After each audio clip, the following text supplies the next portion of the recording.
بسم اللہ الرحمن الرحیم، السلام علیکم۔ میں آج سایہ ڈیجیٹل اسٹوڈیو سے اپنی سایہ ڈیجیٹل کی جو پوڈ کاسٹ ہے اس کی شروعات کر رہا ہوں، اور یہ میرے لیے کسی اعزاز سے کم نہیں ہے۔ اس میں کوئی قباحت بھی نہیں ہوگی، نہ کوئی لفاظی ہوگی۔ میں کراچی شہر کے ایک ایسے خاموش کردار، خاموش تو اس حوالے سے کہوں گا کیونکہ وہ بولتے کم ہیں، لیکن ان کے قلم میں اتنی طاقت ہے کہ وہ ماشاءاللہ جو ہے وہ بڑے سے بڑے راز، بڑے سے بڑی باتیں بھی جو ہے وہ کر جاتے ہیں، اور اس کے علاوہ 3-4 دہائیوں کے آنکھوں دیکھے گواہ بھی ہے۔ انہوں نے کئی سیاسی اتحاد بنتے دیکھے، کئی سیاسی شخصیات کو جو ہے ابھرتے دیکھا، پھر اترتے، ان کا جو غروب سورج ہے وہ اترتے بھی دیکھا۔ تو اس حوالے سے ہمارے ساتھ سے سایہ ڈیجیٹل کو یہ اعزاز ہے کہ انہوں نے سب سے پہلے صحافتی میدان کے کھلاڑی کو جو ہے وہ اتارا ہے میدان میں، اور وہ ہمارے سینئر جرنلسٹ کراچی کے محمد منیر الدین صاحب ہیں۔ منیر الدین صاحب، بڑی مہربانی۔ بہت شکریہ حنیف بھائی آپ کا، آپ نے مجھے دعوت دی، یہاں پر مدعو کیا۔ آپ کی مہربانی، آپ کی محبت ہے۔ اچھا منیر الدین بھائی، یقیناً جو ہماری یہ جین زی نیو جنریشن ہے وہ جو صحافیوں کو بھی نہیں جانتی، سوائے ان کے جو اینکرز وغیرہ جو ڈی لے آتے ہیں ان کے، تو تھوڑا سا ان کے لیے آپ اپنا تعارف کرا دیں کہ کب کتنے سال صحافت میں ہو گئے، اور آپ نے جو ہے وہ صحافت کے لیے قربانیوں کا ذکر بعد میں ہم کریں گے، لیکن مطلب کتنا عرصہ ہو گیا آپ کو؟ مجھے میرا خیال ہے کوئی 45 سال ہو گئے صحافت میں، اور میں نے صحافت شروع کی تھی کوئی 80s کی دہائی میں، جب میں کراچی یونیورسٹی سے فارغ التحصیل ہوا تھا۔ تو میں نے ماسٹر پولیٹیکل سائنس میں کیا، اور پھر میں کراچی میں اس زمانے میں جمہوری قوتوں کا ایک بڑا نمائندہ اخبار ہوا کرتا تھا، روزنامہ امن کراچی۔ وہاں میں نے پولیٹیکل رپورٹر کی حیثیت سے، اپرینٹس رپورٹر تھا اس زمانے میں، پھر ترقی کر کے میں وہاں پر چیف رپورٹر رہا۔ میں 25 سال وہاں پر میں نے چیف رپورٹر کا کام کیا، اور امن کو یہ اعزاز بھی حاصل ہے کہ اس زمانے جب پیپلز پارٹی معطوب تھی اور MQM زیر عطاب تھی، تو اس نے ان کی سپورٹ کی، ان کے بیانیوں کو جو ہے پبلک تک پہنچایا۔ تو اس زمانے میں محترمہ بے نظیر بھٹو کو بھی بہت قریب سے دیکھا، ان کے رپورٹنگ بھی کی، اور ان کے ساتھ جو ہے MRD کی جو تحریک چل رہی تھی اس میں پورے سندھ کا بھی وزٹ میں نے ان کے ساتھ کیا۔ اچھا، تو اس کے بعد کا سفر آپ کا کیسا رہا؟ اس کے بعد کا سفر جو ہے اچھا رہا۔ ہم نے بہت سارے سیاستدانوں کو بہت قریب سے دیکھا، بہت سارے لوگوں سے ذاتی تعلقات و دوستیاں بھی قائم ہو گئیں، تو بہت سارے سیاسی راز بھی پتہ لگے، کیونکہ اس زمانے میں ہمیں یہ ایکسیس تھی کہ میڈیا کا جو والیوم تھا وہ محدود تھا، نیوز چینل نہیں تھے، پرنٹ میڈیا ہی سارا سب کچھ کرتا تھا۔ گنتی کے جو 12-15 نامور بڑے اخبارات ہوا کرتے تھے، انہی کو سیاسی لوگ اور دوسرے جو اہم سرکاری حکام ہیں مدعو کرتے تھے، خبریں دیتے تھے، پریس کانفرنس میں انوائٹ کرتے تھے۔ تو صحافت کا جو ہے صحافت محدود تو تھی، لیکن صحافت کوالٹی وائز بڑی معیاری اور اچھی تھی اس زمانے میں۔ اچھا منیر الدین بھائی، یہ بتائیں کہ وہ پرنٹ میڈیا کا دور تھا اور ماشاء اللہ کا دور تھا، جی تو اس دور میں خبر کیسے بناتے تھے، کیسے اخبارات میں چھپتی تھی، اور چھپنے کے بعد کی خوشی کیسی ہوتی تھی؟ وہ بہت اس زمانے میں یہ بڑی بات ہے کہ بڑے ماہر صحافی ہوتے تھے۔ ہمارے امن میں ایڈیٹر تھے اجمل دہلوی صاحب، افضل صدیقی صاحب براڈ کاسٹر بھی تھے، ریڈیو پاکستان سے وابستہ تھے، اور ہم نے دیکھا کہ BBC میں چلے گئے ہمارے ایک سینئر صحافی تھے علی احمد خان، اور جنگ بعد میں جوائن کر لیا ناصر بیگ سختائی، طاہر نجمی، یہ بڑے لوگ تھے صحافت کے، آج بھی بڑے نام ہیں۔ تو یہ لوگ جنرل ضیاء کے زمانے میں اخبارات پہ تھا یہ سینسرشپ، تو اس زمانے میں ہمیں کوئی بھی خبر اشاعت سے پہلے سندھ انفارمیشن میں سینسر آفیسر ہوتا تھا ڈائریکٹر لیول کا، وہ چیک کرتا تھا کوئی ایسی چیز نہ چلی جائے جو فوجی حکام کو، اس زمانے کے جو ماشاء اللہ اتھارٹی ان کو برا نہ لگے، تو قبل اشاعت ان سے باقاعدہ پورے اخبار کو پڑھتے تھے، پھر اس کی اجازت دیتے تھے۔ لیکن اس کے باوجود جو ہے صحافی ظاہر اپنی صحافت کے ماہر تھے، گر جانتے تھے وہ، لیکن پھر بھی کوئی نہ کوئی خبر ٹیکنیکل انداز میں اشارے کنایوں میں بنا کے لگا دیتے تھے، اور لوگوں تک میسیج پہنچ جاتا تھا۔ کیا اچھا صحافت کا شوق تھا یا ایسے کوئی حادثاتی طور پہ آپ آ گئے، مطلب اس حوالے سے کیا؟ نہیں، مجھے صحافت کا شوق تھا، حالانکہ میرا کراچی یونیورسٹی میں مضمون تو پولیٹیکل سائنس ہے، لیکن میں نے وہاں پر بھی صحافت کی بھی سبسڈری کے طور پہ وہاں پر مضمون میں نے پڑھا، اور اس میں میرے مین سبجیکٹ سے زیادہ مارکس آتے تھے۔ میرا ایڈمیشن جو ہے صحافت، اس زمانے میں ماس کمیونیکیشن کا شعبہ نہیں کہلاتا تھا، یہ شعبہ صحافت کہلاتا تھا جامعہ کراچی کا، تو میں نے جو ہے وہاں پر صحافت کی جامعہ کراچی سے تعلیم بھی حاصل کی۔ اچھا منیر بھائی، اس دور میں ضیاء الحق کے دور میں کوئی ایسا واقعہ، کوئی ایسی بات جو آج تک آپ نے سینے میں دفن کر کے رکھی ہوئی ہو، وہ ہم سے شیئر کریں گے؟ نہیں، بہت سارے ایسے واقعات ہیں۔ ضیاء الحق صاحب جو ہے اپنا یہاں پر کافی قریب تھے اپنا پیر صاحب وغیرہ حصے، اور پیر صاحب کے تعاون سے ہی انہوں نے جو ہے ایک اقتدار کو اپنے کافی عرصے تک جو ہے مضبوطی سے سنبھالیا گیا، کیونکہ ضیاء الحق صاحب کو جو ہے سب سے زیادہ فکر تھی کہ بھٹو صاحب کی شہادت کے بعد جو ہے سندھ ان کے خلاف جو ہے کہیں جو ہے نہ اٹھ کھڑا ہو، تو ظاہر ہے سندھ میں ایک طاقتور شخصیت، بلکہ ایم آر ڈی کی تحریک چلی تھی، بڑی تحریکیں بھی سندھ میں چلی۔ سندھ میں چلی، اس زمانے میں تحریکیں چلی، اور ایم آر ڈی کی تحریک کا بہت زور تھا، تو وہ ہر اپنے وقت کے بڑے طاقتور حکمراں تھے ضیاء الحق صاحب، لیکن اس کے باوجود جو ہے وہ پیر وغیرہ کی بڑی اہمیت دیتے تھے، اور ان کو ہمیشہ یہ کوشش ہوتی تھی کہ کسی بات پہ ناراض نہ ہو۔ اگر پیر وغیرہ اس زمانے میں ناراض ہو جاتے تو ضیاء الحق کا سندھ میں پھر جو ہے کوئی سپورٹ کرنے والا طاقتور شخصیت نہیں تھی۔ تو اس وقت تو پیر صاحب وغیرہ کی شخصیت کے حوالے سے بھی کافی جو جمہوریت پسند قوتیں تھی، پارٹی کے ورکرز تھے، یا اس کے علاوہ جو اس وقت اور اپوزیشن جماعتیں تھی، تو وغیرہ نعرے بھی لگتے تھے ان کے خلاف بڑے جو ہے، تو اس آپ کیونکہ پیر وغیرہ صاحب مرحوم کے ساتھ بھی بڑا قریب رہے، ساتھ رہے، تو وہ اس کو کوئی برا نہیں لگتا تھا اس وقت؟ یا پیر صاحب بڑا براؤڈ مائنڈڈ پرسنالٹی تھے۔ پیر صاحب جو ہے کی یہ خاصیت تھی کہ پیر صاحب جو ہے تنقید کو جو ہے بہت خوش دلی سے گوارا کرتے تھے، اور اس زمانے میں یہ سیاسی قوتوں کو میں کریڈٹ دوں گا کہ اس زمانے میں رواداری اور احترام تھا۔ پیر صاحب کو جو روحانی حیثیت حاصل تھی، سندھ کے لوگ چاہے وہ پیپلز پارٹی کے ہو، چاہے جی اے سندھ کے ہوں، چاہے جسقم کے ہوں، وہ پیر صاحب کا احترام کرتے تھے۔ اور آپ کے سامنے ریکارڈ پہ کوئی ایسا چیز میری نظر سے 45 سالہ صحافت نے نہیں گزری کہ پیر صاحب کے خلاف جو ہے کوئی قوم پرستوں نے مظاہرہ کیا ہو، کوئی جلوس نکالو۔ اب تو آپ جو ہے کوئی پوسٹ کر دیں تو آپ کے پیچھے جو ہے سیاسی لوگ اور جو ہے الزام لگانے والی پوری فوج ہے وہ پیچھے لگ جاتی ہے۔ اس زمانے میں سیاست میں رواداری تھی، لوگ تنقید کرتے بھی تھے، تنقید برداشت بھی کرتے تھے۔ اچھا، دوسرا یہ بتائیں کہ ایک سینئر صحافی کے طور پر سب سے مشکل دور آپ کا کون سا رہا اور کیوں رہا؟ میں یہ سمجھتا ہوں کہ سب سے زیادہ مشکل دور اپنا ضیاء الحق کے زمانے میں تھا۔ صحافت پابندیاں تھیں اور اس حوالے سے صحافیوں کے لیے بڑا دشوار دور تھا کہ اس زمانے میں بہت سارے صحافیوں کو بے روزگاری کا سامنا کرنا پڑا۔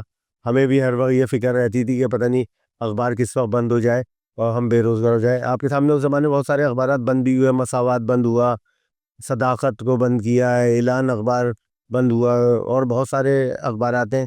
کچھ اخبارات جو تھے انہیں نیشنل پریس ٹرسٹ میں شامل کر لیا۔ تو اس زمانے میں سب سے بڑا مسئلہ یہ ہوتا تھا کہ لوگوں کو روزگار کی اپنی فکر ہوتی تھی، اور پرنٹ میڈیا کے علاوہ روزی روٹی کمانے کے لیے کوئی اور ذریعہ بھی نہیں تھا اس زمانے۔ اب تو الیکٹرانک میڈیا ہے، سوشل میڈیا ہے، لوگ اپنا متبادل ذرائع سے بھی اپنا گزر بسر کر سکتے ہیں۔ اچھا منیر بھائی، یہ بتا دیں کہ خاص طور پہ ہم ایم کیو کا ذکر کریں گے، آپ کے سامنے بنی، اور مختلف تھیوریز ہیں کہ اسٹیبلشمنٹ نے بنوائی، ضیاء الحق نے بنوائی، کسی اور نے بنوائی۔ کچھ کہتے ہیں کہ ایسے نہیں ہے، جو محرومیاں تھی یا اس وقت وہ ایک واقعہ بتاتے ہیں لڑکی کا پس والا، بشرا زیدی کا، تو اس کو وہ سبب بنی۔ آپ کی نظر میں یہ کیا تھا؟ یہ ایک بڑا بم تھا جو 30 سال تک اس کے نقصانات کراچی بھگتتی رہی، بلکہ آج بھی اس کے اثرات ہیں۔ دیکھیں، میں یہ ذاتی طور پہ سمجھتا ہوں کہ کوئی کنسپیریسی تھیوریز تو آپ جو ہے بہت ساری وہ لا سکتے ہیں. میں یہ سمجھتا ہوں کہ کراچی میں لوگوں کا جو ایک احساس محرومی تھا، لوگ اس زمانے میں بھی یہ سمجھتے تھے کہ جی ہماری کوئی نمائندگی نہیں ہے اردو بولنے والوں کی. تو اور اتفاق کی بات ہے، الطاف حسین صاحب جو ہے کراچی یونیورسٹی میں ہمارے دور میں ہی وہ بھی زیر تعلیم تھے. الطاف حسین کا بطور طالب علم ہم نے دور کراچی یونیورسٹی میں دیکھا ہے، اور ہمارے بہت سارے صحافی ہیں جو اس زمانے میں وہاں پر ان کے ساتھ یونیورسٹی فیلو تھے. تو اس زمانے میں لوگوں میں یہ انہوں نے بڑا میرا خیال ہے اسسمنٹ کی کہ کراچی میں دکھتی رکھ کیا ہے، کراچی کے عوام کس چیز پہ اٹریکٹ ہوں گے. تو یہاں پر ایک زمانے میں مولانا شاہ احمد درانی کا جو ہے بڑا ووٹ بینک تھا کراچی پہ، جماعت اسلامی کی جو ہے خاصی اہمیت تھی، اور یہی لوگ کراچی کی نمائندگی کرتے تھے الیکشن میں پہنچتے تھے. سندھ اسمبلی میں لیڈر آف دی اپوزیشن بھی حافظ محمد تقی اور انہی جماعتوں کے لوگ شامل ہوتے تھے، وہ بنتے تھے اور نمائندگی کراچی کی کرتے تھے. تو ایم کیو ایم والوں نے میرا خیال ہے یہ اندازہ لگایا اس زمانے میں جب اے پی ایم ایس او بنائی، اور اس کے بعد جو ہے پھر مہاجر کے نام سے سیاست شروع کی. تو انہوں نے کہا کہ جی ہم جو ہے کراچی والوں کو دیتے یہ پیغام دیتے ہیں کہ جی کراچی کی نمائندگی کے لیے صرف مہاجر سیاسی اور مہاجر سیاست اور مہاجر قیادت جو ہے وہ ضروری ہے.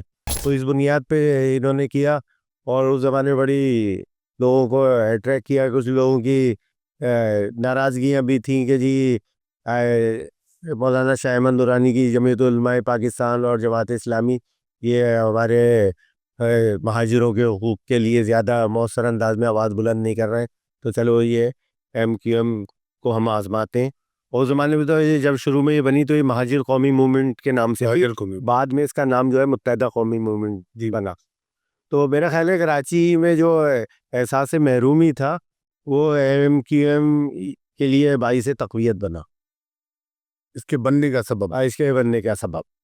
اور پھر ایسے واقعات کہ آپ کے سامنے بشرا زیدی کیس اور دوسرے پھر معاملات ایسے ہوئے جنہوں نے اس کو اور فیول دیا کہ کراچی کے سلگتے ہوئے مسائل پہ کوئی اور آواز اٹھانے والا نہیں ہے، یہ لوگ اٹھا رہے ہیں پھر ہمارے اپنے بولنے والے.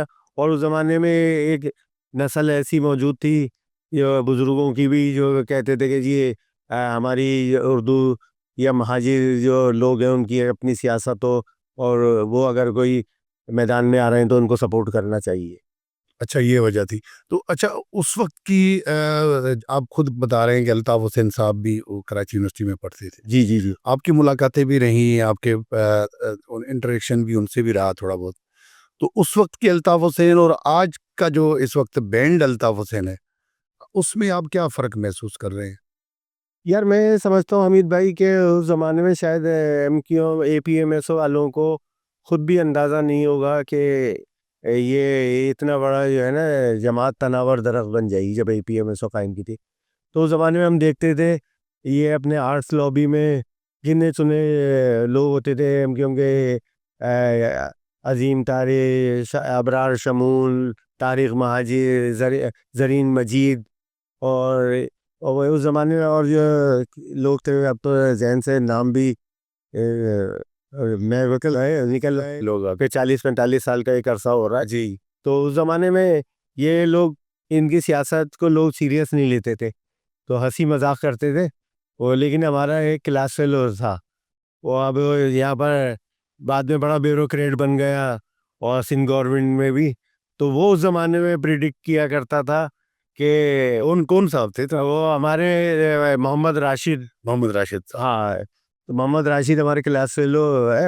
اس زمانے میں وہ کہتے تھے کہ یار یہ جو نعرہ اور یہ جو پولیٹکس لے کے چلے نا، آپ دیکھیں گے کراچی پہ ایک زمانے میں راج کریں گے. یونیورسٹی کے زمانے میں راج کرتا. پھر راشد نے سی ایس ایس کر کے وہ چلا گیا تھا، اپنا اسسٹنٹ کمشنر بن گیا، پھر ڈپٹی کمشنر رہا، ایڈیشنل چیف سیکرٹری. تو اس زمانے میں وہ کہتا تھا کہ جی ان کی سیاست جو ہے وہ لوگوں کو اٹریکٹ کرے گی کراچی. اور بعد میں آپ نے دیکھا کہ یہاں پر پھر ایم کیو ایم کے ہر جگہ توتی بولتا تھا. اچھا آپ کیا سمجھتے ہیں بحیثیت ایک اردو بولنے والے جی جی کہ ایم کیو ایم کے بننے سے کوئی بہتری آئی، نقصان ہوا اردو بولنے والی کمیونٹی جس کی شناخت بھی مخالفین ایم کے بتاتے رہے کہ بھائی کسی دور میں رئیس سمروہی اور بہت بڑے بڑے شعراء کے نام، ادیبوں کے نام، ایک شائستہ تہذیب ان سے پہچانی جاتی تھی اردو بولنے والوں سے. بعد میں یہ کنکٹا اور بہت سارے ایسے اس طرح کے جو کردار متعارف کروائے گئے. تو آپ کیا سمجھتے ہیں کہ یہ کتنا بڑا نقصان ہوا؟ یار دیکھیں، نقصان کے لیے آپ کسی جماعت پہ ڈائریکٹ الزام لگا دیں. الزام لگانے پہ آپ بہت ساری جماعتوں پہ جو ناپسندیدہ اور کرمنل ایلیمنٹ ہیں ان کے ساتھ بریکٹ کر سکتے ہیں. بات یہ ہے کہ ایم کیو ایم کی کامیابی یہ ہے کہ اس نے ایک کافی عرصے تک جو اردو بولنے والوں کو ایک شناخت دی اور ان کو اہمیت دلوائی ایوانوں میں. پہلے آپ کے سامنے یہاں پر حکومت سازی کے لیے چاہے وہ فیڈرل گورنمنٹ کے نمائندے ہو یا سندھ گورنمنٹ کے نمائندے، وہ 90 کے چکر لگاتے تھے، ان کے بغیر حکومت نہ چلتے. بولی بدری صاحب تک لگائے، کاپیاں ایک دوسرے سے ایکسچینج کی ہے، وہ بھی ایک دوسرے سے ایکسچینج نہیں ہے، جپیاں ڈالی ایک دوسرے کے یہاں ڈالی گئی. تو بھائی اس وقت جو ہے آپ پھر کیوں نہیں یاد کرتے تھے کنکٹا ان کے ساتھ ہے یا نکٹا ان کے ساتھ ہے. تو اور دوسری جماعتوں پہ بھی ایسے الزامات لگا سکتے ہیں کہ جی فلانا گینگ وار والا ہے، فلانا بتہ خور ہے، فلانا وہ. تو بات یہ ہے کہ دیکھیں ایم کیو ایم نے اردو اسپیکنگ کو ایک بڑے عرصے تک جو ہے شناخت دی، ان کو بڑے ایوانوں تک پہنچایا. اب وہ اپنے ٹریک سے ہٹ گئے یا ہٹا دیا گیا، تو اس کی وجہ سے آپ کے سامنے صورتحال کراچی کی، آپ کے سامنے اس وقت کراچی کا آپ کو کوئی ولی وارث نظر نہیں آتا. مسائل میں کی دلدل میں کراچی پورا دھسا ہوا ہے بری طرح. اچھا منیر بھائی یہ بتا دیں، اب ہم آتے ہیں اس طرف جو ماشاءاللہ آپ نے بڑے پیر صاحب مرحوم اور موجودہ پیر صاحب کے بھی آپ بہت قریبی ساتھیوں میں سے ہیں. تو وہ عروج جو پیر صاحب کے دور میں فنکشن لیگ کو حاصل تھا، آج کی فنکشن لیگ اس سے تھوڑی سی مختلف کیوں ہے؟ یہ اسٹیبلشمنٹ نے واقعی ان کے ساتھ کوئی گیم کر دی، یا آپ کی نظر میں جو ہے کوئی کمی کوتاہیاں یا کوئی سیاسی کردار کی کمی یا کچھ اس طرح کی کوئی معاملات؟ میں دیکھیں ذاتی طور پہ سمجھتا ہوں کہ پیپلز پارٹی کی جو کارکردگی جیسی بھی ہو، آپ اچھی سمجھے بری سمجھیں، گڈ گورننس کے بیڈ گورننس کے، پیپلز پارٹی کی جو مینجمنٹ ہے تعلقات کار کی، وہ جو ہے اقتدار کے اعلیٰ ایوانوں تک وہ جو ہے بہت اچھی ہے. اور پیپلز پارٹی اسی بنیاد پہ جو ہے یہاں پر 17 سال سے حکمرانی کر رہی ہے. آپ یہ بتائیں باقی کون سے صوبے میں جو ہے اتنے طویل عرصے سے کوئی حکومت کرتا رہا ہے؟ آپ کے سامنے ہے. تو میرا خیال ہے کہ اس میں فنکشنل لیگ یا جو ہے یہ اپوزیشن والوں کا اتنا وہ نہیں ہے. پیپلز پارٹی کی خوش قسمتی ہے کہ وہ یہاں پہ سیاست کی ضرورت بنی ہوئی ہے اور وہ اقتدار کے یہاں پر ایوانوں میں مزے کر رہی ہے. بالکل. اچھا آپ کی نظر میں جو صحافتی دور آپ کا رہا ہے، سیاسی صحافت کا، اس میں سب سے بڑی تبدیلی جو پچھلے 10 سال ہے اس کے اندر آپ نے کیا دیکھی ہے منیر بھائی؟ میں یہ دیکھ رہا ہوں کہ صحافت میں ٹھہراؤ نہیں ہے. آپ نے دیکھا کہ الیکٹرانک میڈیا کے زوال کے بعد جو ہے پرنٹ میڈیا کے زوال کے بعد الیکٹرانک میڈیا کو بڑا عروج ملا، اور لوگ جو اپنے، آپ کو یاد ہوگا امیر کہ آپ بھی صحافت میں کافی عرصے سے پرنٹ میڈیا میں بھی آپ بھی پرنٹ میڈیا سے ہی سفر کر کے یہاں تک پہنچے. تو آپ نے دیکھا ہوگا جب نیا یہ الیکٹرانک میڈیا آیا تو اس وقت لوگ اپنی ایک پٹی چلوانے کے لیے خوش آمدید کرتے تھے، صحیح میرا نام، میرے جو ہے خبر چلا دو، میرا نام جو ہے پٹی چلا دو.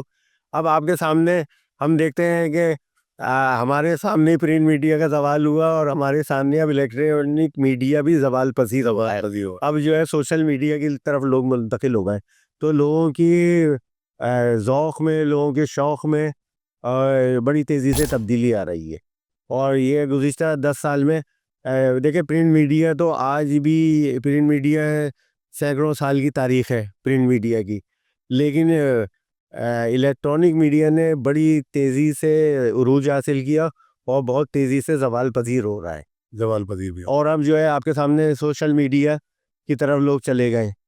تو یہ بڑی تبدیلی ہم نے دیکھی ہے. اور 10 سال میں یہ دیکھا اب آپ کے سامنے لوگ یوٹیوب پہ اور دوسرے سوشل میڈیا پلیٹ فارم پہ کاسٹ اور جو ہے اپنا انٹرویو اور سیاسی تجزیہ اور ویلاگ وغیرہ سے وہ زیادہ دیکھ رہے ہیں۔ اچھا منیر بھائی یہ بتا دیں کہ یہ جو پیپلز پارٹی کی 17 سالہ کارکردگی ہے، خاص طور پہ یہ موجودہ جو کنٹینیوٹی ہے، اس کو آپ کس نظر سے دیکھتے ہیں کہ وہ کوئی ڈیلیور کر پائے ہیں، نہیں کر پائے، یا مسئلہ کہاں پر ہے؟ یار پیپلز پارٹی 17 سال سے یہاں پر حکومت میں ہے۔ دیکھیں یہاں پر آپ کراچی میں تو جب بات ہوتی ہے مسائل کی فلانا، پھر یہ کہا جاتا ہے کہ جی ہم جو یہاں پر کسی تعصب کی بنیاد پہ بات کر رہے ہیں، سیاسی مخالفت کی بنیاد کر رہے ہیں، یا مخالفین یہ الزام لگا رہے ہیں۔ آپ جو ہے خود جا کے دیکھتے ہوں گے انٹیریئر سندھ میں کہ کتنے جو ہے مسائل ہے اور کتنی جو ہے وہاں پر پسماندگی ہے۔ پیپلز پارٹی کو اس طرح توجہ دینی چاہیے۔ اور سب سے بڑی بات یہ ہے کہ پیپلز پارٹی کا عوام سے اور اپنے کارکنوں سے اعلیٰ لیڈرشپ کا رابطہ ایسا نہیں ہے جو محترمہ بے نظیر بھٹو کا ہوتا۔ حالانکہ جدیدیت آ گئی ہے، واٹس ایپ، بہت سارے بھائی میں آپ کو بتاؤں اس زمانے میں نہ واٹس ایپ تھا، نہ یہ اینڈرائڈ فون تھے، اسمارٹ فون بھی نہیں تھے۔ محترمہ بے نظیر بھٹو اس زمانے میں ای میل ہوتی تھی، اور لوگوں کو بہت سارے لوگوں کو انہوں نے ای میل ایڈریس دیا ہوا تھا، فون نمبر دیے تھے، باقاعدہ وہ پوری رات جا کے ای میل پڑھتی تھی۔ وہاں کا ڈسٹرکٹ کا کوئی پریزیڈنٹ ہے، ضلعی صدر ہے، وہ کیا مسائل بیان کر رہا۔ اور مجھے اچھی طرح یاد ہے کہ محترمہ بے نظیر بھٹو لیاری میں 5 منزل وہ تنگ سیڑھیوں سے جو ہے چڑھ کے اوپر چلی جاتی تھی، وہاں پر اپنے جیالوں کے گھروں میں جا کے کسی کی فاتحہ خوانی کے لیے، کسی کی عیادت کے لیے زمین پہ بیٹھتی تھی، اور گھڑے کا پانی پیتی نہیں، منرل واٹر کی بوتل کوئی ملازم لے کے ان کے ساتھ نہیں چلتا تھا۔ نہیں چلتا تھا۔ اور آج کی قیادت کیسے آپ آج کی قیادت کی حال آپ کے سامنے کہ کارکن تو کارکن جو ہے، بہت سارے پارٹی کے لیڈر بھی جو ہے مہینوں بیچارے پریشان ہوتے رہتے ہیں، ملاقات نہیں ہوتی۔ اور پنجاب میں آپ کے سامنے پیپلز پارٹی کی پوزیشن اسی لیے ڈاؤن ہوئی ہے کہ وہاں پر محترمہ کا ایک بہت اسٹرانگ پیپلز پارٹی، ایک زمانے پنجاب جو ہے پیپلز پارٹی کا گڑھ تھا۔ جب بے نظیر بھٹو جلا وطنی ختم کر کے آئیں تو آپ نے دیکھا ہو کیسا تاریخی جلوس اور ریلی وہاں پر تھی۔ اب آپ دیکھیں کوئی پیپلز پارٹی نے کوئی حالیہ 1-1.5 دہائی میں کوئی ایسا متاثر کن وہاں پر جو ہے نا پاور سے سیاسی شو کیا ہے وہاں آپ کے سامنے کی وہ ہے۔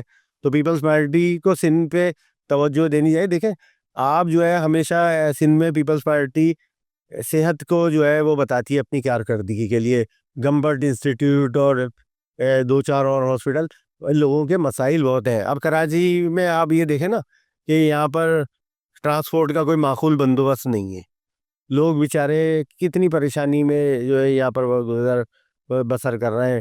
سندھ میں بھی یہی حال ہے کہ یار آپ نے دیکھا ٹریکٹر ٹرالیوں پہ سوزوکیوں میں لٹک کے سفر کر رہے ہوتے ہیں۔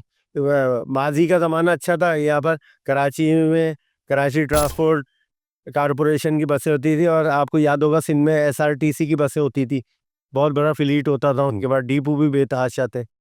تو ہم تو ترقی کے بجائے تنزلی کی طرف جو ہے نظر آتے ہیں۔ اچھا بڑے پیر صاحب وغیرہ کا ایک دعویٰ بھی تھا کسی دور میں کہ بلاول مسلم لیگی بنے گا، یہ آپ کس تناظر میں، کبھی آپ نے پوچھا تھا ان سے؟ یا پیر صاحب جو ہے مذاق کرتے تھے، اور پیر صاحب کہتے تھے کہ دیکھو بھائی ایک زمانے میں ذوالفقار علی بھٹو جو ہے وہ ایوب خان کی پارٹی کے وہ اہم عہدے پہ تھے، وزیر خارجہ تھا۔ وزیر خارجہ بھی تھے اور پارٹی کے بھی عہدے دار تھے، شاید سیکریٹری جنرل تھے۔ تو پیر صاحب کہتے تھے ایوب کی پارٹی بھی مسلم لیگ ہی تھی نا، تو وہ کہتے تھے بھائی میری بھی مسلم لیگ ہے۔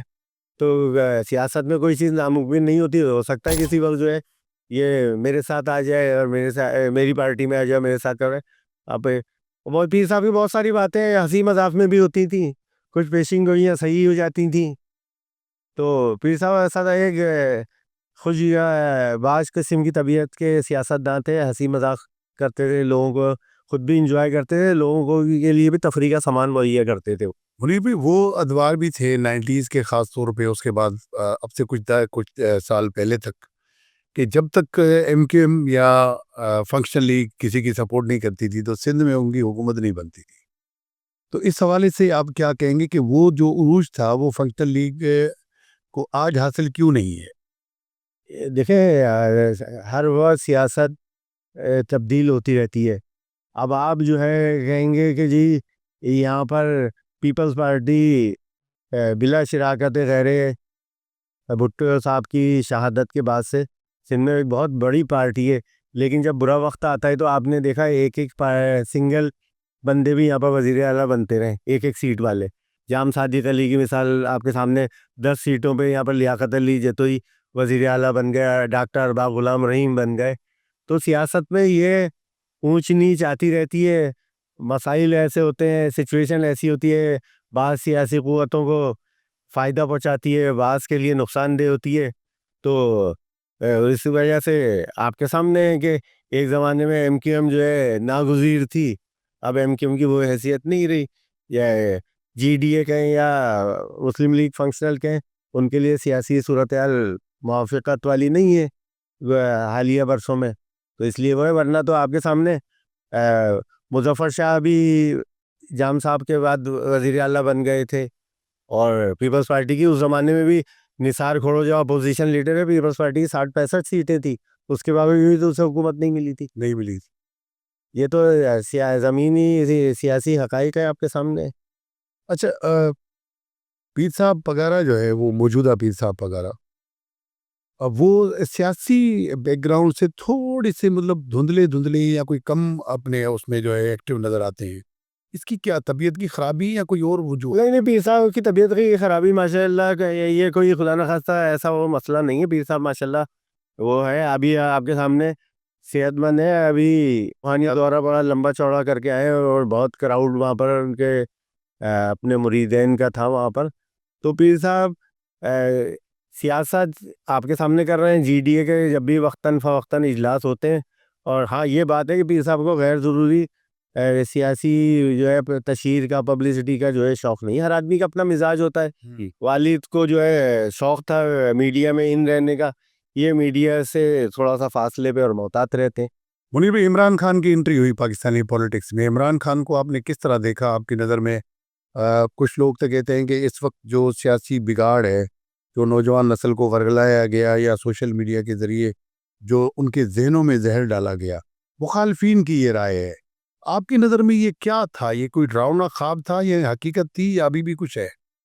یہ عمران خان کا سب سے بڑا مسئلہ ہے. عمران خان نے نوجوانوں کو اپنی طرف اٹریکٹ کیا، کہ نوجوان آپ نے دیکھا ہو نا، جو نئی نسل ہے وہ زیادہ جو ہے ان کی حامی ہے.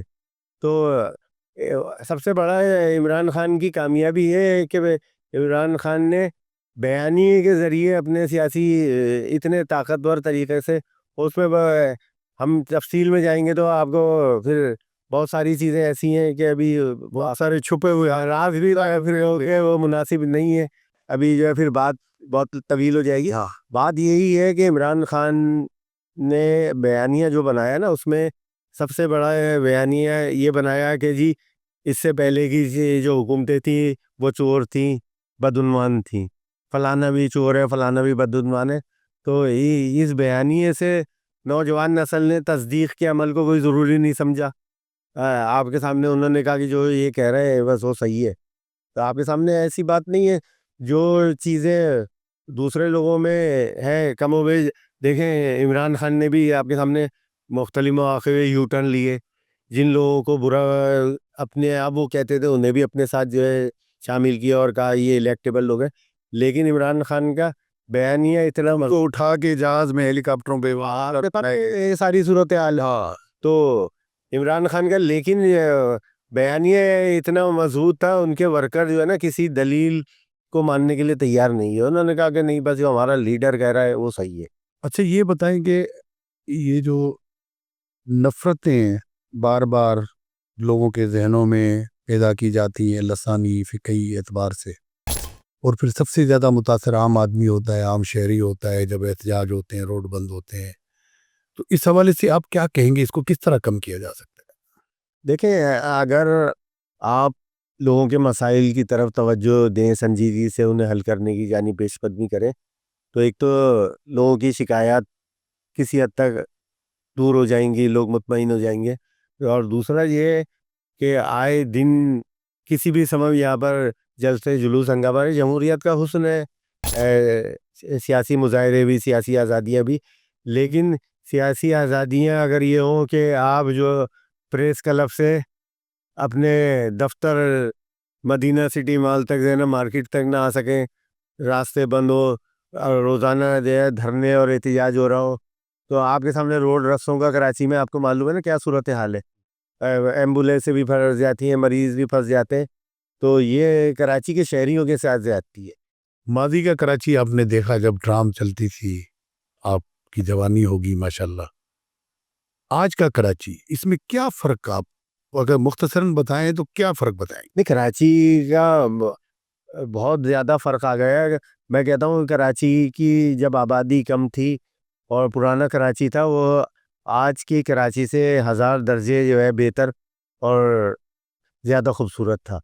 آپ نے دیکھا ہوگا کہ ایک زمانے میں لوگ فٹ پاتھوں پہ جو ہے شام کو زیب النساء اسٹریٹ پہ آرام سے شاپنگ کرتے تھے, ٹہلتے تھے, اور ہماری ایلیٹ کلاس بھی وہاں پر آتی تھی. آپ نے دیکھا ہوگا کہ, اور اب یہ عالم یہ ہے کہ وہاں پر فٹ پاتھ نام کی چیزیں تو اب بچی نہیں ہیں, کہ وہاں پر تجاوزات والے چیزیں بیچنے والے موجود ہیں. آپ ایمپریس مارکیٹ چلے جائیں, گورے وہاں پر شاپنگ کے لیے آتے تھے ایمپریس مارکیٹ میں.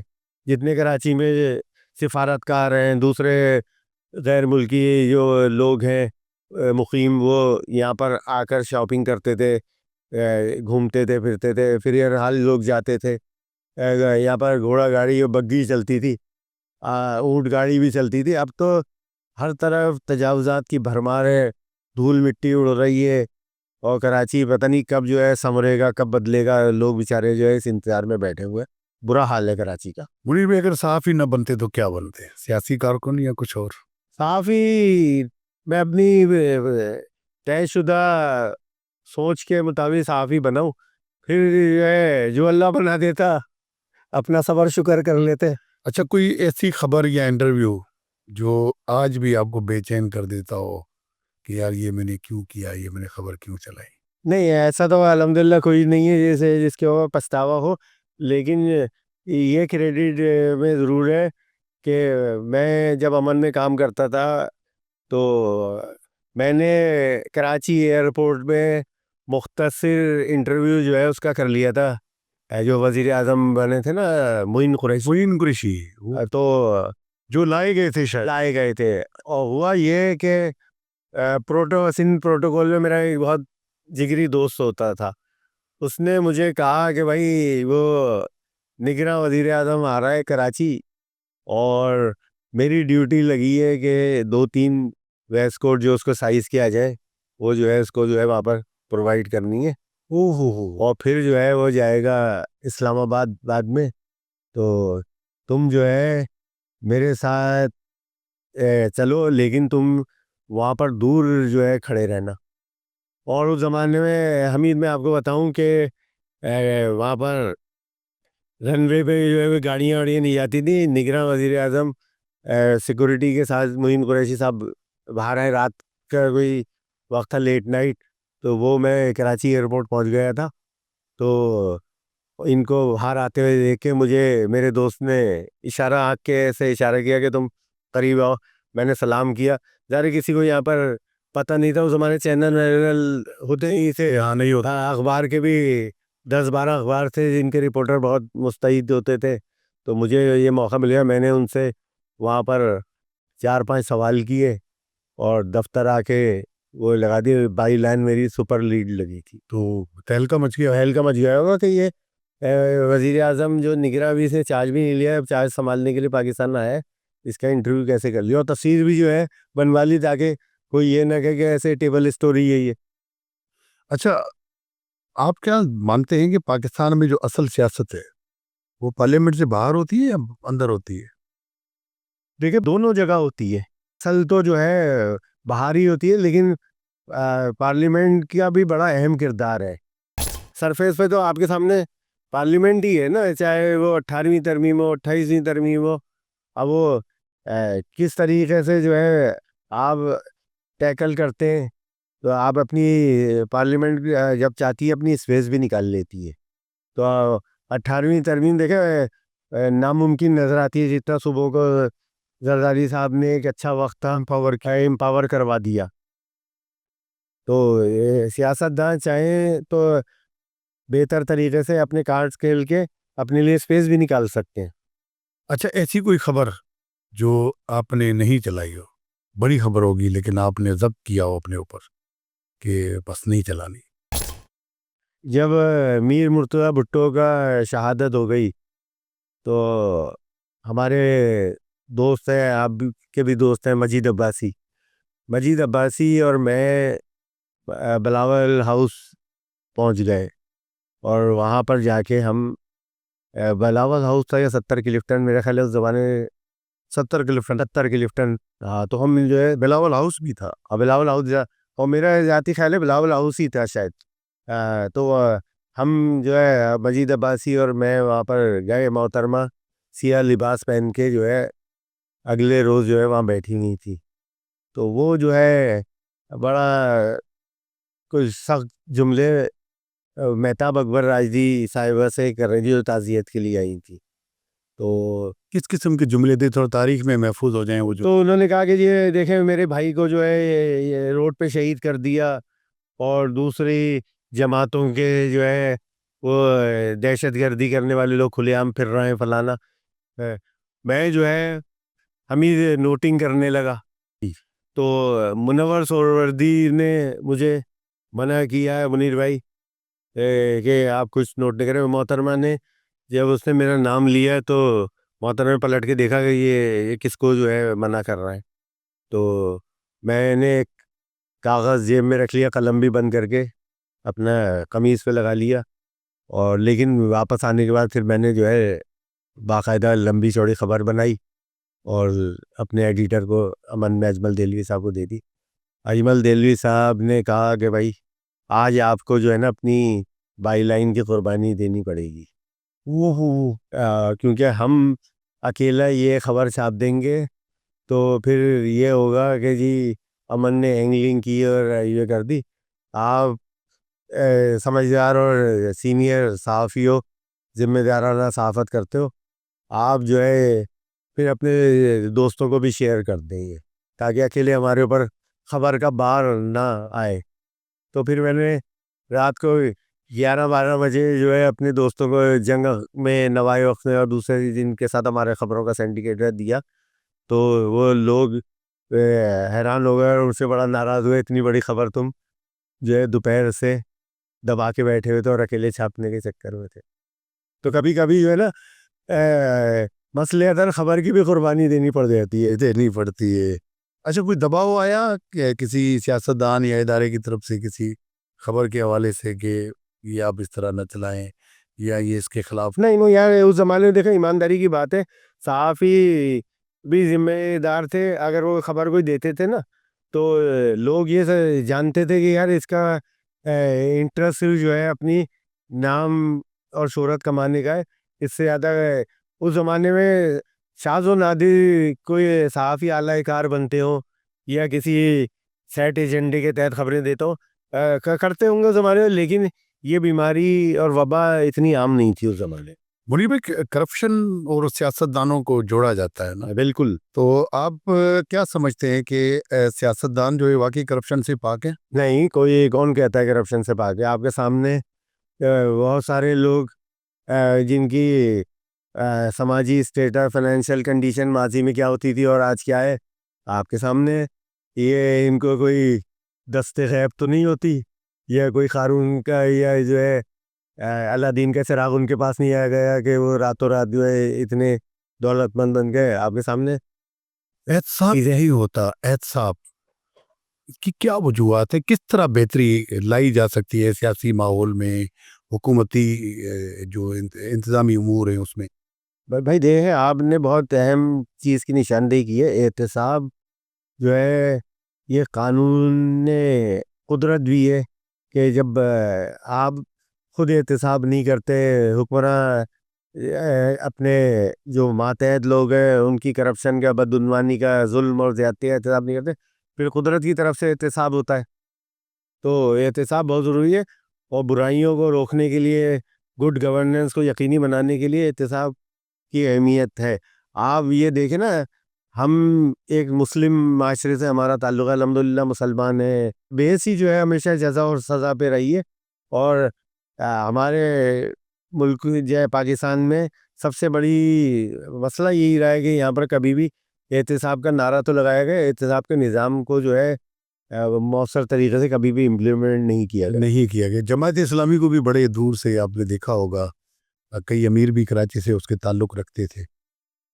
جماعت اسلامی کے بارے میں آپ کیا کہیں گے؟ پہلے کیا تھی، اب کیا ہے؟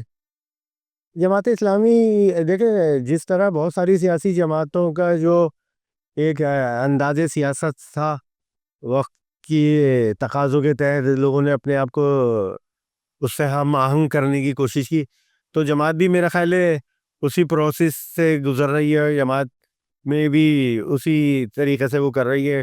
جماعت میں پہلے جو ہے اس طرح کا سوشل میڈیا کا اثر نہیں تھا، جماعت میں جو ہے ایسا وہ نہیں نظر آتا تھا کہ میلہ ٹھیلہ والا جو ہے، اب جماعت بھی جو ہے باقی سیاسی جماعتوں کی طرح اب مختلف جو ہے پروگرام کرواتی ہے، سماجی خدمات کے حوالے سے بھی، اور جو ہے تعلیمی خدمات، کبھی کوئی ایکسپو کرا دی، کبھی اسٹوڈنٹ کو جو ہے وہ اپنا کورس کرا رہے تھے آئی ٹی کے، کبھی دوسری چیزیں۔ تو جماعت بھی باقی جماعتوں سے متاثر ہو کے اسی پیٹرن پہ چل رہی ہے، زمانے کے لحاظ سے وہ ضروری بھی ہے۔ بڑے پیر صاحب کے دور کے کئی واقعات آپ کو یاد ہیں، کوئی ایسا واقعہ بتا دیں جو جس سے سبق آموز بھی ہو اور ان کی شخصیت کو بھی جو ہے وہ کھل کر لوگوں کے سامنے لائے۔ دیکھیں، پیر صاحب پاکستانی سیاست کا ایک بہت بڑا نام ہے، اور پیر صاحب کی سیاست کا صدیوں دہائیوں تک اس کا بڑی گہری چھاپ رہی ہے پیر صاحب کی سیاست کی۔ تو پیر صاحب میں بڑی بات یہ تھی کہ پیر صاحب میں رواداری بہت تھی۔ پیر صاحب سیاسی مخالفین سے بھی ایک رابطے کا ذریعہ اور ایک دوستی والا تعلق جو ہے کبھی نہیں ختم کرتے تھے، اور جب لوگ پریشان ہوتے تھے تو لوگ اپنی مدد کے لیے بھی پیر صاحب کے پاس آتے تھے، اور پیر صاحب ان کی جو خاموشی سے ہیلپ بھی کرتے تھے، کبھی پیر صاحب نے احسان نہیں جتایا۔ اور سارے لوگ اس زمانے میں جب پیر صاحب کی جو ہے بہت چلتی تھی، پیر صاحب نے ان کی کبھی کوئی پریشان نہیں کہ عالم میں پیر صاحب کے پاس آیا، پیر صاحب جو ہے در پردہ مدد بھی کرتے تھے۔ اب ہماری سیاست میں رواداری کا جو ہے نا بڑا فقدان نظر آتا ہے۔ وزرائے اعلیٰ بھی کئی آپ نے دیکھے، وزرائے اعلیٰ میں کوئی مؤثر، کوئی واقعی جو لگا ہو کہ یار یہ بندہ ٹھیک ہے، یہ وزیر اعلیٰ صحیح رہا ہے؟ ٹھیک ہے، وزیر اعلیٰ اگر آپ یہ حمید کہیں کہ رعب دبدبے کے حوالے سے، وزیر اعلیٰ کارکردگی کے حوالے سے، پھر اس کی وجہ بھی میں بتاؤں گا کہ دیکھیں، اپنا قانونی انداز میں معاملات کو چلانے کے حوالے سے مظفر شاہ جو ہے اچھے وہ وزیر اعلیٰ تھے۔ جام صادق علی کا ایک رعب دبدبہ تھا، لیکن رعب دبدبہ جام صادق علی کا اس وجہ سے تھا، اس زمانے میں آپ کے سامنے سوشل میڈیا اور میڈیا کا اتنا کڑا احتساب نہیں تھا۔ اب جو ہے دوبارہ اگر جام صادق علی آ جائے تو وہی جام صادق علی میڈیا کے ہاتھوں ایک ہفتے میں یہ ناکام ہو جائے۔ بات یہ کہ اس زمانے میں دیکھیں، میڈیا کا احتساب کرنے، میڈیا جو احتساب کرتا ہے وہ نہیں تھا۔ جام صاحب اس زمانے میں آپ کے سامنے وہ بڑے فخر سے کہا جاتا ہے، جام صاحب خالی سگریٹ کے کھوکے پہ بھی اگر کوئی آرڈر لکھ کے دے دے تو چیف سیکریٹری، وزیر اعلیٰ، پرنسپل سیکریٹری اور حکام جو ہے اسے اون کرتے تھے، احکامات مانتے تھے۔ اب تو بھائی سوشل میڈیا کا زمانہ ہے، کوئی وزیر اعلیٰ منمانی اس طریقے سے نہیں کر سکتا تھا، تو انہیں اس زمانے میں اختیارات بھی حاصل تھے، اچھا وقت وہ گزار کے اپنی اتھارٹی قائم کر کے چلے گئے۔ آج کے زمانے میں سی ایم جو ہے کورٹ آف لا کے سامنے بھی جواب دے، عوام کی عدالت میں بھی جواب دے، میڈیا کی عدالت میں بھی جواب دے، تو منمانی جو ہے کوئی بھی با اختیار شخص جو ہے نا اس دور میں نہیں ہے۔ میڈیا کی آزادی کی بہت ساری نقصانات ہیں، تو یہ فائدہ بھی ہے کہ اب وہ بہت سارے لوگوں کے کنٹرول میں ہے۔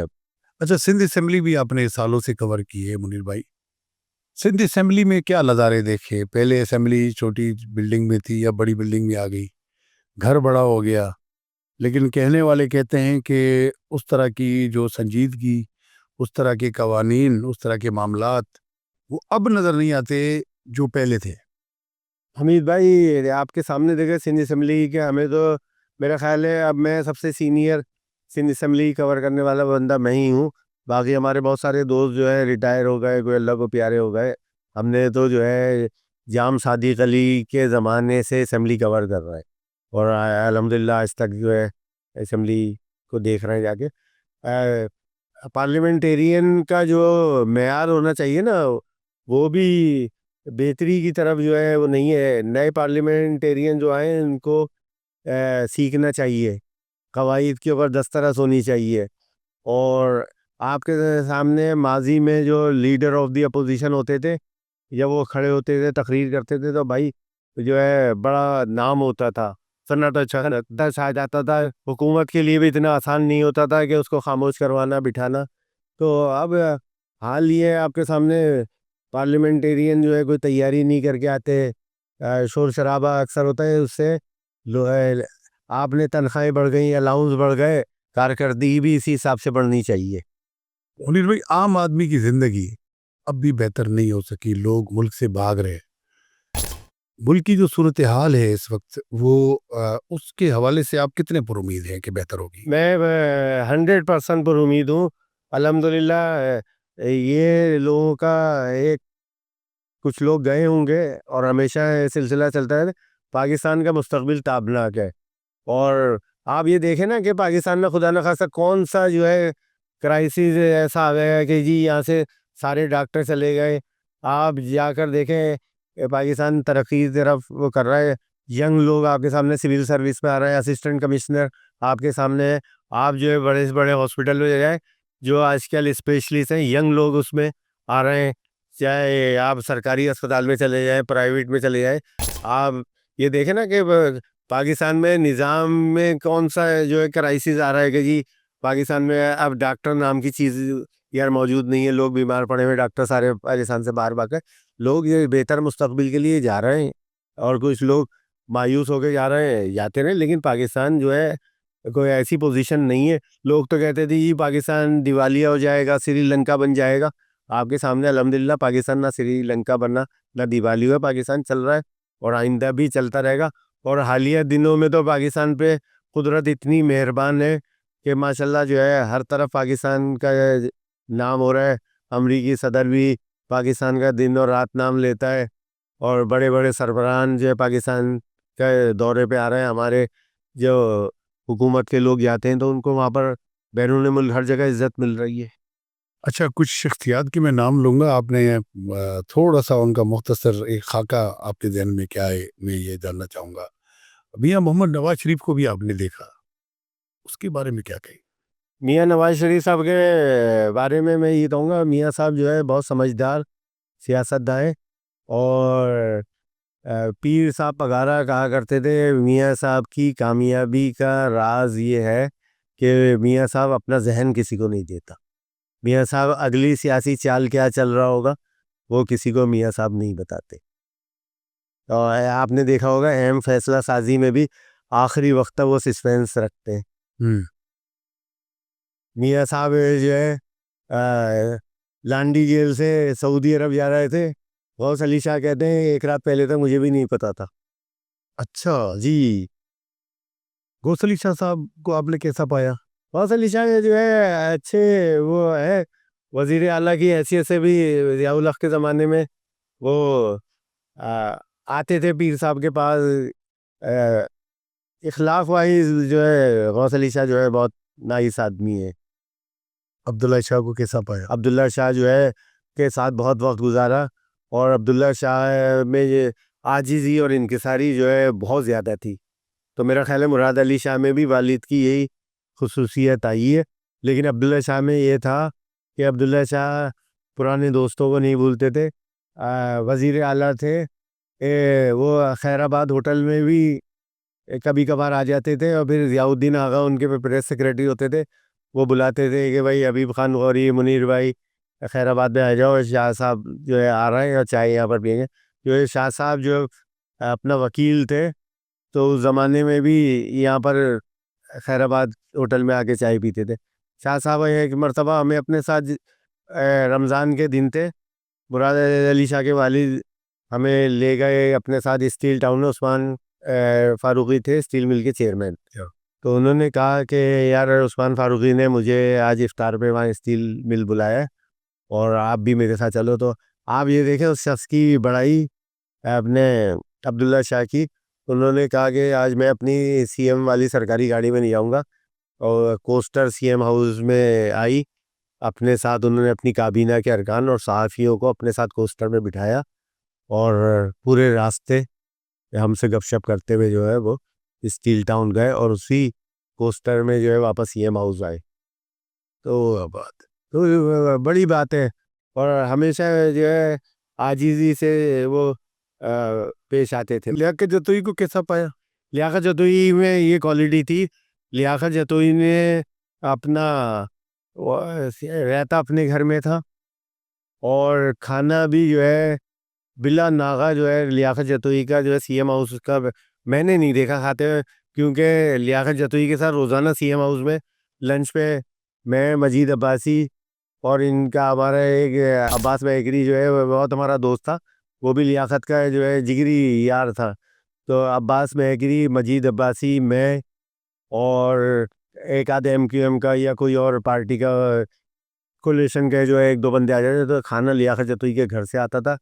سی ایم ہاؤس سے کام نمٹا کے وہ عبداللہ شاہ غازی کے مزار کے بعد ان کا گھر ہوتا تھا, لیاقت جتوئی اپنے گھر چلا جاتا. سائیں قائم علی شاہ صاحب سے بھی تو بڑی اچھی دوستی رہی ہے آپ. قائم علی شاہ جو ہے وہ اللہ نے جو ہے بہت سائیں میں عاجزی کی ہے اور بہت ٹھنڈے مزاج کے آدمی ہیں. اور قائم علی شاہ کا تو یار آپ کہہ سکتے ہیں قائم علی شاہ ایک خاندانی آدمی اور بہت اچھا سندھ کے سیاست داں ہے. اور یہ غنیمت ہے کہ بھئی اللہ نے ان کو مسئلہ اتنی عمر سے نوازا, اور جب بھی ملتے ہیں تو بڑی محبت سے قائم علی شاہ صاحب. مراد علی شاہ صاحب, مراد علی شاہ میں اچھی وہ ہے.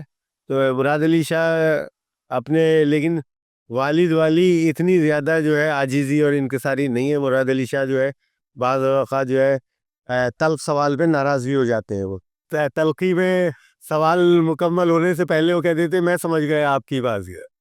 تو اللہ نے آپ کو عزت دی ہے, بڑا مرتبہ دیا ہے, تو آپ کے اندر قوت برداشت بھی اتنی ہونی چاہیے. اچھا ایم کیو ایم کے لیڈران کے بارے میں آپ کیا کہیں گے؟ ڈاکٹر فاروق ستار صاحب کو آپ نے کیسا پایا؟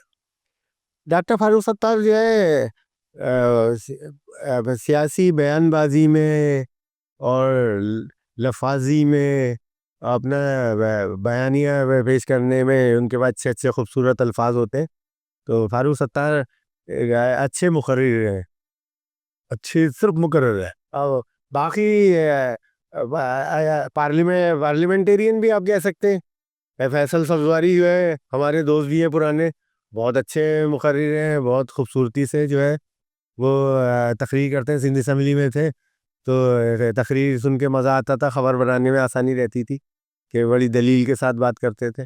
مصطفیٰ کمال صاحب کے بارے میں کیا کہیں؟ مصطفیٰ کمال جو ہے اچھا وہ اپنا بات بڑی پرزور انداز میں پیش کرنے کا فن جانتے ہیں. وہ الطاف حسین کے بارے میں بڑی باتیں ہوتی ہیں, ان کے ساتھ جو ہوا وہ اس پہ ہم نہیں جاتے, لیکن آپ کیا سمجھ رہے کہ ابھی بھی ان کے لیے کوئی اسپیس ہے کراچی میں؟ یار دیکھیں اسپیس تو جو ہے نا مولانا شاہ احمد نورانی کے لیے بھی ہے. شاہ احمد نورانی کا جو ہے چاہنے والے ابھی بھی ہیں کراچی میں.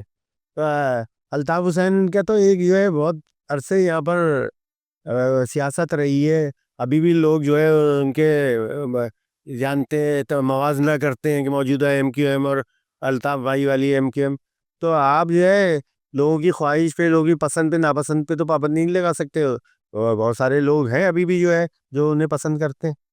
حافظ نعیم الرحمان صاحب, حافظ صاحب نے جماعت کی سیاست کو عوامی سطح تک پہنچایا, یہ بات ماننی پڑے گی.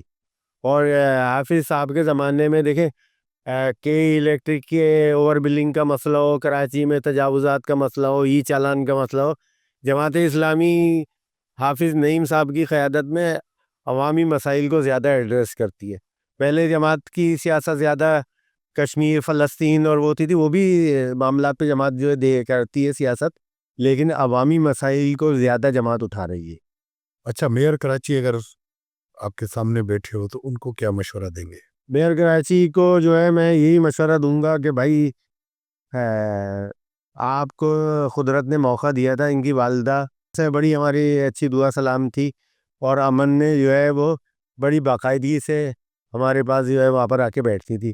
عبدالقدوس جو صحافی ہمارے ہوتے تھے، بعد میں ایم کے ایم پی اے ہو گیا تھا، تو میرا وہ رپورٹر تھا، میرا ساتھی رپورٹر تھا، تو ہم جو ہے بائک میں رات کو اکثر گھر جاتے ہوئے کبھی کبھی فوزیہ وہاب صاحبہ کے پاس لال سوسائٹی میں سبزی منڈی کے سامنے وہاں چلے جاتے تھے، وہاں پر گپ شپ کرتے تھے، کبھی اکثر وہ امن میں آ جاتی تھیں۔ ان کے والد وہاب صدیقی امن میں کام کر چکے تھے، میگ میں ایڈیٹر بننے سے پہلے سب ایڈیٹر تھے وہاب صدیقی۔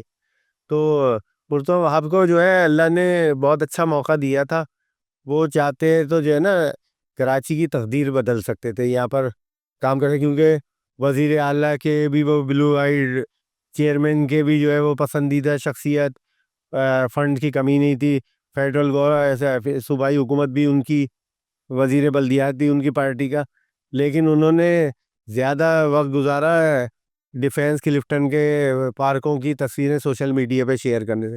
دیکھیں بھائی، زمینی حقائق اور سوشل میڈیا کے حقائق میں زمین آسمان کا فرق ہے۔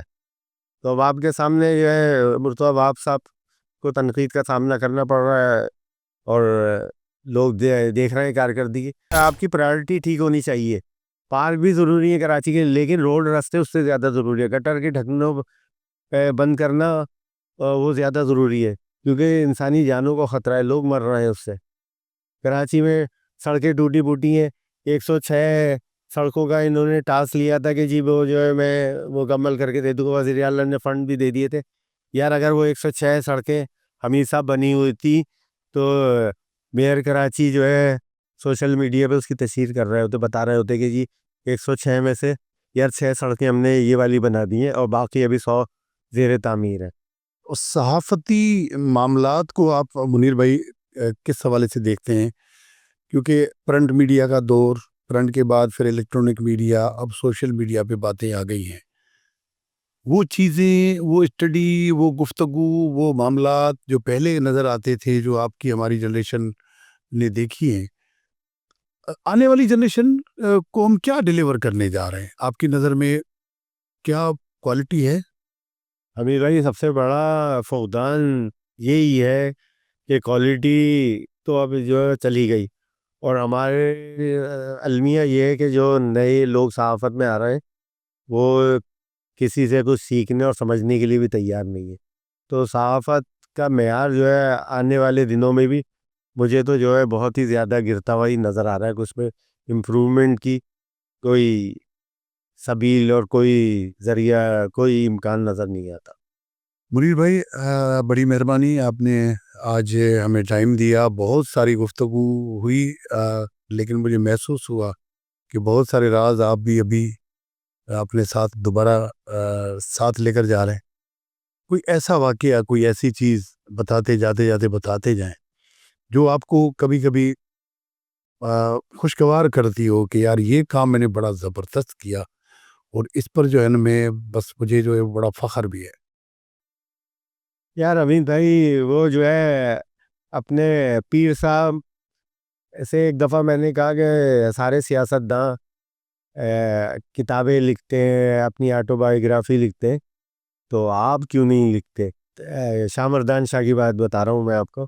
تو انہوں نے کہا کہ جی وہ مستقبل کا مورخ لکھے گا، میں اپنے بارے میں لکھوں گا تو میاں مٹھو کہلاؤں گا، اور جو ہے مجھے میاں مٹھو بننے کا شوق نہیں ہے۔ تو اس لیے جو ہے نا پیر صاحب میرے جو ہے بڑے دوست بھی تھے، اور جو ان سے سیاست کے بہت سارے گر بھی سیکھے، تو سمجھے بھی۔ تو اب میں کیا میاں مٹھو بنوں؟ تو بہت ساری چیزیں ہیں، کسی دن اور ویلاگ کریں گے، پھر اگلی نشست سے آپ سے گپ شپ کریں گے، بتائیں گے آپ کو۔ آپ کی مہربانی، آپ نے اتنا وقت دیا اور جو یادیں تھیں کہ جو ہم نے بھی آپ کے ساتھ بیٹھ کے تازہ کی. بڑی مہربانی. اچھا ایک جاتے جاتے ایک اور سوال ہے کہ ابھی فیصل واوڈا کا بیان آپ نے سنا ہوگا جی جی. کہ 500 سے 5000 کے قریب سیاستدانوں کو اگر شو کیا جائے تو ملک بہتر ہو جائے گا. تو یہ کیا کس سے یہ دیکھیں یہ میڈیا میں رونق لگانے والے بیانات ہیں. ہم کوئی کسی آج کل تو کسی اپنا جہاں مارشل لا وہاں بھی یہ ممکن نہیں ہے. ہیومن رائٹس کے ادارے اور جو ہے آپ سویلائز ایک دنیا میں رہ رہا ہے. اس قسم کی جو ہے باتیں صرف وہ کرنے کے لیے لوگوں کی ہمدردی گین کرنے کے لیے لوگوں کے جو لوگ کرپشن کے خلاف ہے اور ان سے واہ واہ کرانے کے لیے تو بہت اچھا بیان ہے. عملی طور پہ دیکھیں جو چیز پاسبل نہیں ہو اور جس چیز کو قانون اجازت نہیں دیتا ہو کوئی بھی سمجھدار بندہ اس کو جسٹیفائی نہیں کر سکتا. تو یہ ایسے ہی صرف بیان ہے. یہاں پر کون سا خدا نخواستہ کوئی انقلاب آ رہا ہے جو 5000 بندوں کو لٹکا دیے. میں کہہ رہا ہوں نہ کسی کو لٹکانے کی ضرورت ہے. قانون ایسا ہو کہ بندہ کرپشن کرتے ہوئے بے ایمانی کرتے ہوئے 10 مرتبہ سوچے. چائنا ہے, سعودی عرب ہے, بہت سارے دوسرے ملک ہیں, وہاں پر جمہوریت نہیں ہے لیکن اس کے باوجود جو ہے لوگ اپنا کرپشن کرتے ہوئے وہ ڈرتے ہیں کہ یار قانون کو ہم کیا جواب دیں گے. جی ہاں, لوگ کرپشن کرتے ہوئے ڈرتے ہیں, لیکن مجھے نہیں لگتا کہ ڈرتے ہیں, کیونکہ ہم نے بہت سارے ہمارے یہاں نہیں ڈرتے. سرکاری اہلکاروں کو, سیاستدانوں کو اور مختلف اداروں کے لوگوں کو ہم نے دیکھا ہے, بلکہ وہ ہمارے سامنے بنے ہیں سائیکل سے, بائک سے, پھر وہ آگے چل کے آج ان کے بڑے بڑے محل ہیں ڈی ایش اے میں اور بہت سارے پاکستان سے باہر ممالک میں. تو یہ سب چیزیں جو ہے وہ ہم عوام پر چھوڑتے ہیں. بڑی زبردست گفتگو ہوئی. ماضی کو بھی ہم نے کوشش کی کہ کسی طرح سے اس کے عکس جو ہیں وہ ہم آپ کو دکھا سکیں. تو اسی طرح مختلف سنہری اور خوبصورت شخصیات کے ساتھ جو ملاقاتوں کا سلسلہ ہے وہ جاری رہے گا. تو اب تک کے لیے اتنا کافی ہے. اپنا خیال رکھیے گا, ہمارے چینل کو لائک اور سبسکرائب کیجیے گا. تو اگلے مہمان تک خدا حافظ.